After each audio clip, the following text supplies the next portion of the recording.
Puros doctores aquí, doctora Amavisca.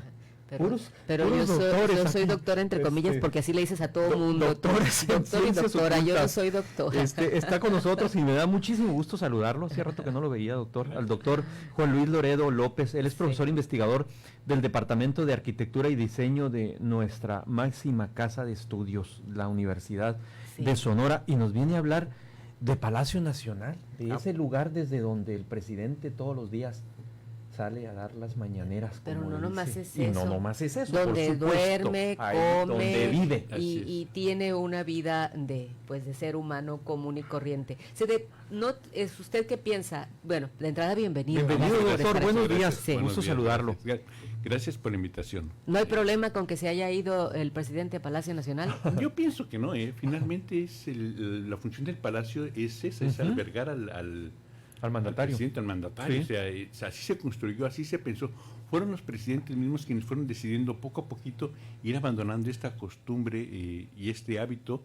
Me parece que fue Lázaro Cárdenas el primero que establece la residencia fuera del Palacio Nacional, que es en Los Pinos, ¿no?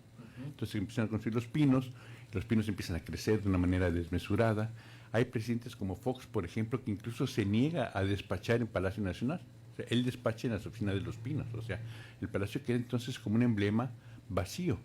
Se retoma después con Calderón, en fin. Con algunas oficinas administrativas, ¿no? Y muchas oficinas administrativas. Sí, nada más. El Palacio Nacional, si lo entendemos... Pues la Secretaría de Hacienda estaba ahí, ¿no? Ahí estaba también. Ahí estaba la Secretaría de Hacienda, ahí estaba también lo que era el Estado Mayor Presidencial. Así es. ¿Verdad? En edificios muy modernos, porque hay que entender que el Palacio Nacional es un conjunto muy grande, es un conjunto inmenso. Tiene jardines botánicos, tiene capillas, tiene... ¿Qué extensión tiene, doctor? Qué buena pregunta. Todo el palacio. Ahorita te voy a buscar el dato ese. Aproximadamente, me parece que son como 40,000 metros cuadrados. O sea, es una enormidad. Y además en varios pisos, 2, 3, 4 pisos, o más en algunos casos. Es una monstruosidad, o sea, son 4 manzanas grandes de la Ciudad de México. Sí, ¿no? así es. Sí, si uno recorre y pretende conocer ese lugar, a los que nos ha tocado por fortuna estar ahí, en realidad está enorme, no lo recorres todo. Así es. No, y la parte que está abierta al público, que ya es de por sí muy grande. Es una parte abierta al público. Sí, hay, porque hay museos, porque ahí tienen visitas guiadas, guarda mucha historia, ¿no? Y además es un símbolo, o sea, algo que se nos pasa por el perdón, lo voy a decir de esta manera, ojalá que no hieras susceptibilidades, pero en realidad el Palacio Nacional, la Catedral Metropolitana y el Zócalo Capitalino en Ciudad de México, pues son el ombligo del ombligo, o sea, es el centro, es el epicentro de este país. Durante siglos, ahora sí que durante siglos, ahí se han tomado todas las decisiones que afectaban a todo el país, para bien y para mal. O nos guste o seamos tan reticentes, pero ahí se tomaban todas. Entonces, Palacio, Catedral y la plaza pública. Y la plaza pública. El Zócalo, ¿no? Y si seguimos para atrás en esta idea, pues encontramos que era parte del centro del Templo Mayor. Así es. ¿Verdad? Ahí estaban todos los dioses del México prehispánico, del México antiguo. Ahí vivía Moctezuma, ahí estaban sus casas grandes. Cortés, cuando finalmente conquista la Ciudad de México, decide construir sus casas, porque construye 2 en los recintos existentes, es decir, en el centro del centro, entendiendo este poder del símbolo, ¿verdad?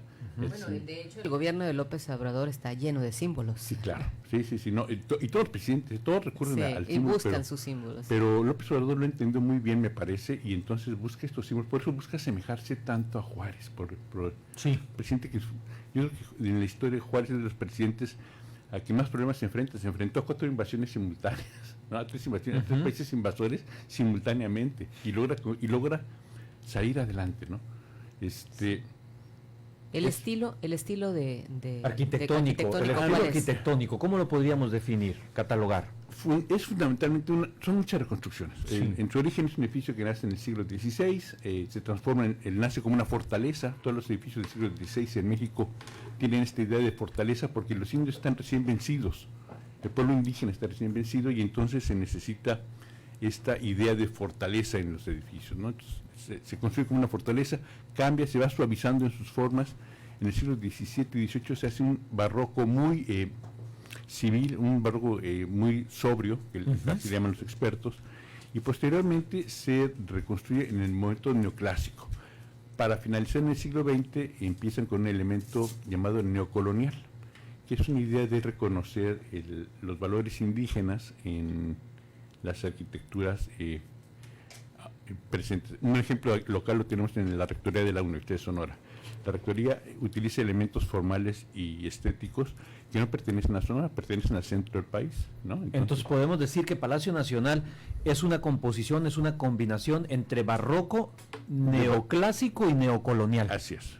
Esos tres estilos podemos encontrar en ese orden exacto. En sí. Barroco, neoclásico y neocolonial. Así es. Y es perfectamente, digo, por ustedes evidentemente sí, por ser especialistas, pues, pero para un ciudadano común es perfectamente identificable cada uno de los estilos. Cada uno tiene sus propios lenguajes, sus propios elementos. Características. Esto, ahora, es un edificio que se ha ido sobreponiendo a sí mismo, porque tiene muchas reconstrucciones, tiene ampliaciones, muchas reconstrucciones. Las puertas se fueron ampliando, al principio era menos de la mitad de lo que tenemos ahorita. Ha crecido de tal manera que ahora se tiene que ir unificando algunas cosas, ¿no? En el siglo XX, arquitectos de mucho prestigio trataron de reunificar y creo que construir una tercera galería, la galería del tercer piso, que cambia formalmente todo el palacio, porque es un edificio de 2 niveles nada más, muy altos, pero de 2 niveles. Y ahora, el departamento en el que vive López Obrador, su esposa, su hijo, ¿qué tipo de decoración tuvo que respetar el concepto que tiene Palacio Nacional? Pues él se adapta. Por lo que he visto en el periódico, no hay otra fuente de información, o en las entrevistas en la mañanera, él se adapta a una condición que ya existía ahí. Es un edificio nuevo que pertenecía a la Secretaría de Hacienda, es la parte posterior del Palacio Nacional, no la que da a la plaza lo que dicen pública. Que construye Calderón. Así es, ¿no? Para el Estado Mayor. Y entonces ahí es donde se localiza, en alguna parte de ahí, en alguna esquina de este conjunto, de esta microparte del Palacio, ahí se localiza este departamento, que son algo así como 300 y un poquito más de metros cuadrados, 2 recámaras, una cocina, una estancia, o sea, un estudio, algo muy muy modesto realmente en comparación a la magnitud de todo el edificio. Y eso en la parte nueva del Palacio Nacional. No es un edificio, no es donde está un edificio del siglo anterior al XIX, no lo es parte del siglo XX. ¿Y la arquitectura de este departamento es una arquitectura que es distinta? Es muy sobria, sí, es muy sobria. Aparentemente por las fotos que se ven es muy sobria, es muy simple, no contiene los elementos de prestigio que tienen las partes oficiales del palacio. Esta suntuosidad, esta magnificencia en todos los elementos no los contiene este departamento. ¿Y no desentona con toda el área de Palacio Nacional el hecho de que haya una construcción en la que no se respetó el entorno? Porque, por ejemplo, cuando estamos hablando, me voy a Álamos simplemente, en lugares que son lugares que tienen que mantener una cierta arquitectura, pues, digo, la misma arquitectura por llevar esa armonía que tú mencionas, ¿no desentona de pronto meter ahí una construcción que no sea acorde con lo externo? Si vemos las fotografías aéreas, por ejemplo, es muy elocuente. La parte nueva por dentro del palacio es perfectamente legible.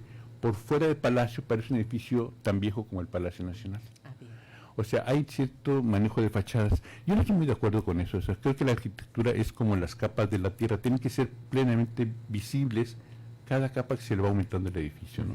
¿No está muy de acuerdo con qué? Con que se armonicen las formas no necesariamente, estéticas, pues. No necesariamente. Doctor, a ver, a lo mejor lo meto en un brete, pero si le dijera, a ver, ¿con qué se queda de todo el complejo arquitectónico de Palacio Nacional? ¿Qué es lo que más le gusta? ¿Qué es lo que más le emociona como arquitecto? ¿Con qué se queda? La cara lo dice todo, ¿no? ¿Con qué se queda? Usted no vio. Bueno, déjame ver si mejor que no la vea. Mejor que no la vea. No, pues ¿Con qué se queda? Es que se emocionó, sí. Es una pregunta, híjole, es una pregunta dificilísima porque es demasiado grande. Mira, sí, claro.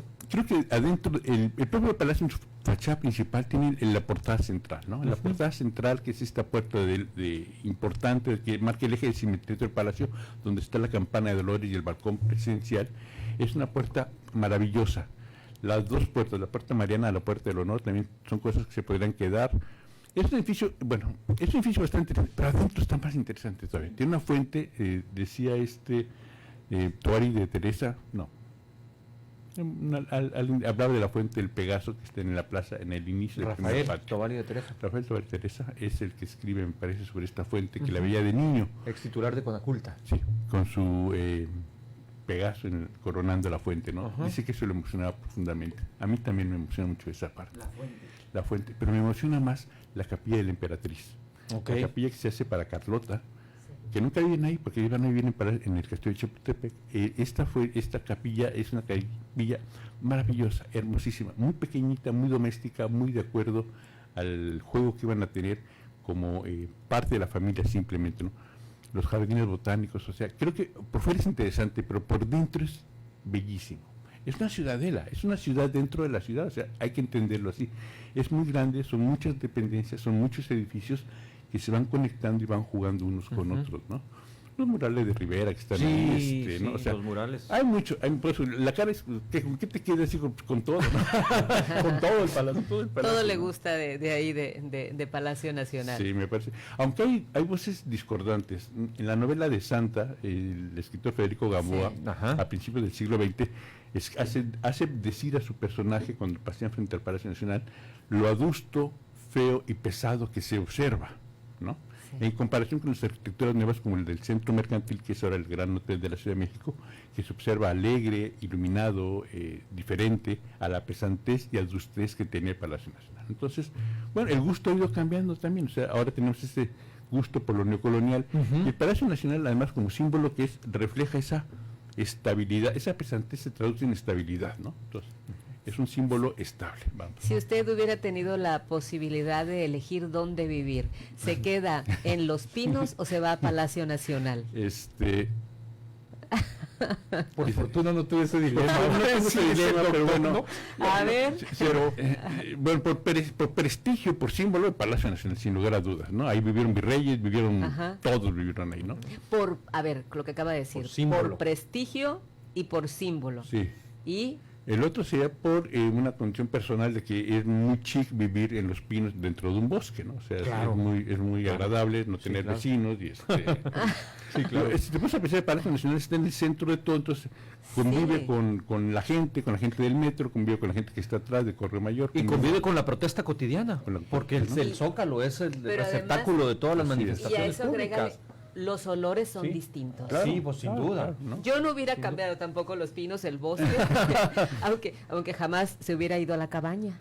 Jamás se hubiera ido López Obrador a la cabaña de Fox. No se hubiera ido a la cabaña de Fox. No, pues no sabemos si la hizo Fox. No. Pues, ¿cómo crees? Pues sí. pero sí, Los Pinos, yo solamente por el bosque. Sí, por el bosque, la naturaleza, el olor. Sí. Pues nos dicen que ya no hay más tiempo. Ha sido muy muy agradable platicar con usted, y es que ya tenemos nuestra siguiente sección. Muchísimas gracias. Gracias, doctor Juan Luis Loredo López, profesor investigador del Departamento de Arquitectura y Diseño de la Universidad de Sonora. Muchas gracias a ustedes. Buen día, doctor. Muchas gracias. Buen día, que le vaya bien. ¿Con qué pasión habla?